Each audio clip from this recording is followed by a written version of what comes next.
Isang mapagpalang araw po sa ating lahat mga kapatid.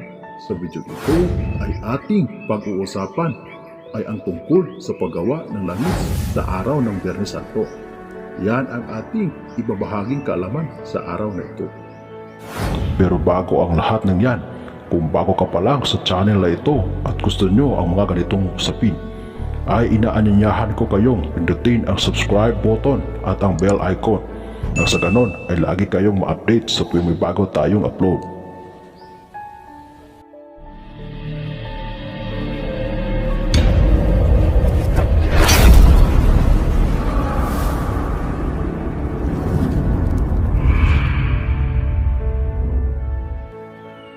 Marami at iba-iba ang mga kaparaanan sa paggawa ng langis.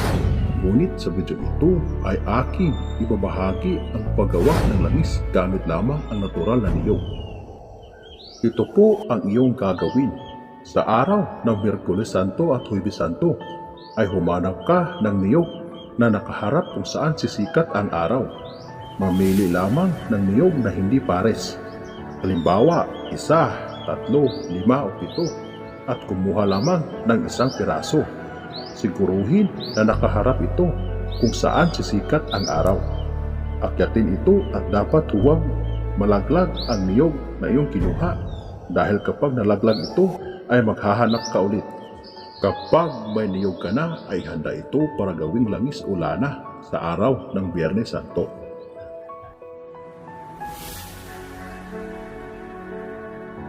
Sa araw mismo ng Biyernes Santo, sa oras ng alas 12 ng tanghali ay simulan na ang paggawa ng langis.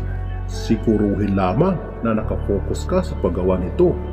Dapat nasa lugar ka na walang ibang tao o nakakita sa iyo. Dahil pag hindi ka nakafocus sa paggawa nito ay hindi na ganun kabisa ang iyong ginawang langis. Dapat bago sasapit ang alas 3 ng hapon ay tapos ka na sa iyong ginawang langis. Ang langis na ito ay mainam na pampahid sa iyong mga medalyon o mutya dahil nagdadagdag ito ng kapangyarihan sa iyong mga tangan. Mabisa rin itong pangontra, ilagay lamang ito sa maliit na puti at dalhin palagi sa iyong katawan. Kung may mga katikati o sugat sa iyong katawan ay mainam din ito na pampahid.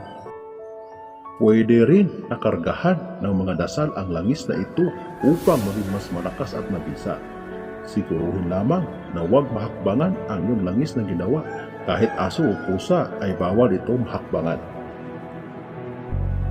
Marami pa pong pwedeng gawin sa araw ng Biyernes Santo. Pwede rin na maghanap ng mga mutya sa mga araw na ito.